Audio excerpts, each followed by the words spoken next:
Krista dhe pas ke bërë flokët si e trendi TikTokut, Beachy Wave, qa është Regjia.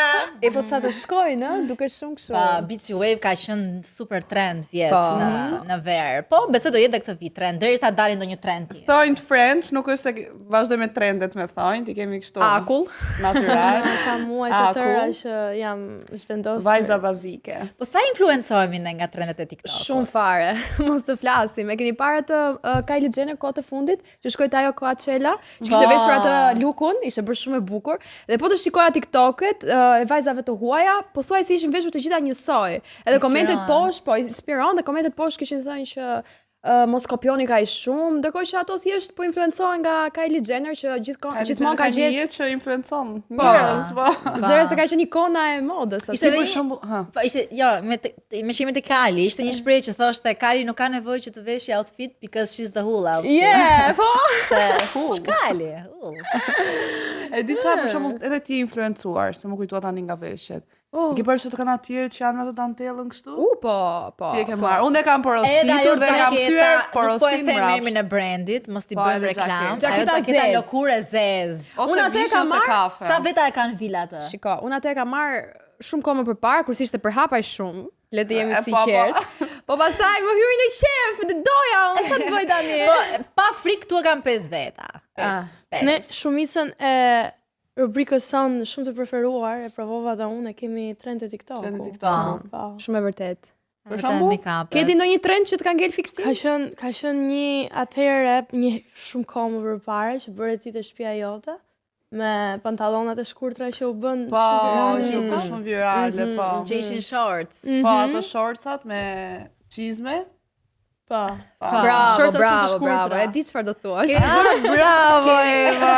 Kemi bërë dhe matchen. Kemi provuar. Nuk e di, a jam e vetmja, po unë nuk jam influencuar kur nga kush? Nga trendi i matches në TikTok. Dhe unë mendoj që matcha nuk njihet derisa e njohu TikToku. Po, dhe unë mendoj që për shembull kafe pirsit, kafe dashësit, si puna ime, nuk e zvendçojnë kafen me matcha kurrë, çfarë thon kot kështu nëpër TikTok, nuk zvendçohet, e kam provuar. Realisht e urrej shien e matches. Kjo nuk është një anti-reklam për të gjithë bizneset që kanë matcha në Tiranë, po mua nuk më pëlqen, ka shije bari. Po përveç, po ka me vërtet. Bar jeshil. Bar jeshil. Edhe ai jeshil, e kupton po se. Okej, qëndron. Si do vllash ti? Po jo, janë organike. Ja, nuk e di, mua nuk më pëlqen. A pëlqen ndonjëra nga ju matcha? Jo, fare. Ose pija skafe. Po më shumë më pëlqejnë frutat. Dhe ti ku do dal? Apelina. Dhe janë ato strawberry. Po për zotin. Ka ndonjë me portokall? Nuk e di, po unë mekem në darkë kur shtrihem për të fjetur edhe ju betohem rri gjithkohës duke e parë atë videon, e kaloj. Është një lule shtrydhi që traton burrin e vet me një banane. Pastaj kur shkoi del lindi lule shtrydhi del banane. Pastaj tratohet dhe në fund i thot kjo nuk është fëmia ime, i kërkon llogari. Besoj ose jo, unë kam kapur veten duke qarë me këto një natë dhe i kam bërë not interested dhe sa herë më dali thjesht i heq, tani nuk është se më dalin. Janë shenjat që është mirë. Nuk jam mirë çaj me strawberry-nën. Është kurth, se pastaj domethënë po e pe një deri në fund se ato janë nga 3 minuta, janë shumë gjata. Është seriale. Janë të pafundme dhe po e pe një deri në fund do të mbushet for you page vetëm me ato. Para ata ditësh, po haja sallat frutash. Po unë pas ka lekti. I ka lek frutash. Nuk kishte dragon fruit, pa merak, me shampanjë. Kishte ananas? Ananas i pikniku. Ishte një sallat frutash modeste. Po unë e urrej mollën. Nuk e di, kam një kështu një histori personale, nuk e kam qef mollën, e urrej, nuk e di pse. Sidomos traume shkreta. Nuk e dua mollën, e urrej si frut. Dhe gjithmonë në çdo sallat, qoftë sallata mam, qoftë sallat frutash, e shmang. Dhe i hëngra gjithar frutat dhe ngelin fund molla. Edhe më kujtoa kjo historia që molla trahtohet nga molla grua, edhe lind një mollë me një shenjë të kuqe, ajo ishte mollë jeshile, edhe për zotin të betoj me gjitha vetën duke ndirë gjynaj që nuk po haja mollën. Edhe mora hëngra me zor. Që të bashkoj me gruan e vet. Jo, si ishte kjo historia? Thjesht unë nga që nga apelinat që kam parë në TikTok, thash gjyna, thash si mos ta hajde. Jo, unë kam pak të tjetrën që e han, për shembull mollën e kuqe, po ngel molla jeshile jashtë. Edhe tash që mos i ngeli shefi, e ha dhe jeshile. Bashkoj bashkë Marku. Shikoj se bën mirë për shëndetin. Çfarë dush, nuk është ndjem shumë e shqetësuar për ju të treja. Sidomos për shëndetin me dorë. Harroni cappuccina ballerina, tung savur. Ato Ato ishin interesante. Ato ishin interesante për të parë. Ishin shumë interesante, kapucina, trajlera. Jo, ato ishin Po bukura. pra, po ishin trend, ishin fiksuese. Balerina Capucina. cappuccina. Do të thënë, çfarë pështin tret natës kur nuk e ç'a bën. E di çan ndiem unë influencuar, kisha një kohë që më dilnin shumë video, keni parasysh që dalin video që organizojnë nëpër TikTok? Unboxing. Apo jo, ato organizer. Unboxing është që i nxjerr, ajo është i full. Po, që organizon syrtare gjëra. Shpjegimi i bukur. Dhe fillova unë duke i pa shumë këto, dhe tani jam shumë, se më ra pak bravo. Tani ndihem shumë e egzaltuar kur pastroj shtëpinë dhe organizoj shtëpinë. Bande episodin e pastrimit, të kishte më shumë qef. Aty poshtë nuk ishte Nuk ishte organizers. Nuk ishte asgjë, ishte thjesht hapësirë e madhe me gjëra që shumë gjëra brenda. Ku ti çosh gjithë ato? Ekosistemet. Po me këto kërcimet e TikTokut influencojnë ju? Në 2020-ën, ka qenë një herë një koha e artë e 2020-s, karantina, që ishte Renegade, Hype House-i, Sway House-i dhe gjithë këta që kërcenin nëpër TikTok, dhe unë isha shumë e determinuar, tërkohën rria në shtëpi dhe mësoja këto kërcimet. Sa jam penduar unë që se kam nisur TikTokun që atëherë. Po përveç kërcimeve janë edhe këto inteligjenca artificiale që bëjnë video me inteligjencë artificiale. Janë ca mace. Prit. Vidasin, janë mirë kjo. S'ku gjithë salcicët e krevati jotë në rëndit Po, natës. është kjo tjetra që janë disa burra duke e ndjekur për shembull dikë dhe ajo futet në një vend të fshet edhe aty brenda nën tokë ka shtëpi, ka televizor, edhe unë rri shoh aq me vëmendje sikur është vërtet reale, edhe është e frikshme. Wow. Ta mendosh që ça butalliqesh na marrin ne kohën dhe vëmendjen nga dita jonë. Po se nuk kanë as histori të vërteta. E di çfarë ka ndodhur një herë, po ç'do thoje. Jo, doja thoya që në fakt është bërë pak boring jeta reale dhe sikur po e zëvendësoj me inteligjencë artificiale. Me intrigat e Apelinës. Po më ish po flasim për trendin e TikTokut. Po këto që dalin bëjnë podcaste nëpër TikTok. Lema, mos flasim për ato.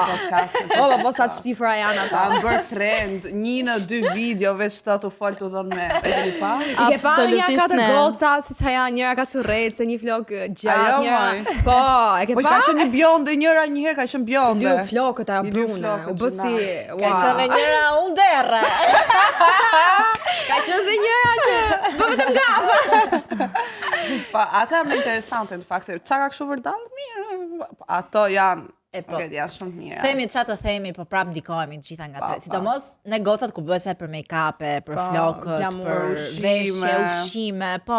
Kanë qenë ato moçit që ishin ato një kohë, që fillon dhe ne të kemi produkte aziatike, vetëm ato që janë kudo. Unë marr akoma moçet. Jam një fan se gjigante akulloreve moçe. Vdes. Janë të mira shumë. Vetëm se bëjnë ditë mi le kupton varet si jam me ditën. Po gjë tjetër për shkakun që kanë vëre është gjatë kohës kur ti je mërzitur ose je lumtur, sa futesh TikToku sikur shoku jot i ngushtë do të ngushëllon. Po, mendoj që TikToku do përgjon. Realisht mendoj që TikToku do përgjon. Si ka mundësi që gjithmonë ai e di se çfarë duke kaluar. Ishte diesmore dhe thjesht por jashtë shumë e lodhur. Edhe futem në TikTok dhe thoshte, është një ditë e vështirë, jo një jetë e vështirë. Ka bërë një video që thot Miri posting everything because my TikTok knows me very well. Realisht, është me këto repostet nuk e kemi mirë punë, pra ditë të shkruajti një gocë roman, më tha, I don't know what you're going through, po gjithmonë kujtoja vetes që je shumë e mirë. Ti tash lutem thash. Remove repost.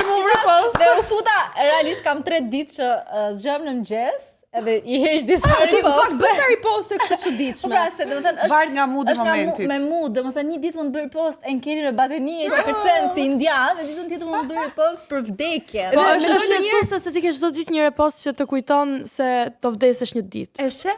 Frika nga vdekja. Po, përveç kësaj ti më she. Kur shoh ripostet e Kristit më vjen ti shkruaj dhe ti them a je mirë? Po thjesht hezitoj se shoh pas 2 minutash një ripost tjetër, my life in few moments. Në plazh, private jet. Po, dhe them, okay, thjesht i ka drama kot, le të jemi të sinqertë. Po, confusing. Në qoftë se do të na njohësh ne shifër postet tona. Jo, mua jo. Mua do mendoj që jam bipolare. Në rregull je ti. Po don bipolare jam se bëj plazh pastaj shkoj. Ti je më qarta nga të gjitha. Kjo ka veç 7 lloje diamantësh. 50 lloje çantash. Dhe valla mos i merrni shumë seriozisht, okay? Merrini seriozisht. Gocat janë shumë mirë, ripostet që i ripostojnë 3 natës nuk tregojnë shumë për gjendjet e tyre emocionale, gjatë ditës janë shumë të lumtura. Jo, ato tregojnë shumë. Po thjesht Të gjithë do vdesim një ditë nuk je vetëm. Po gjua shkon aty ku do them dhëmbi, dhe kështu që në orën 3 të mëngjesit, ndoshta njeriu ndjen nevojën për të shprehur dhe nuk ka se ku të shprehet përveç TikTokut. Kështu që TikToku na influencon, na ngushëllon, na motivon, na dembelos, se vjen duke bërë scroll. Hera fundit ishte episodin e kaluar ku bëm atë me Unaz. Pa, me atë me Unaz për shembull influencuam me Bob. Ka Çfarë kemi shumë bërë tjetër kësaj radhe? Shifeni.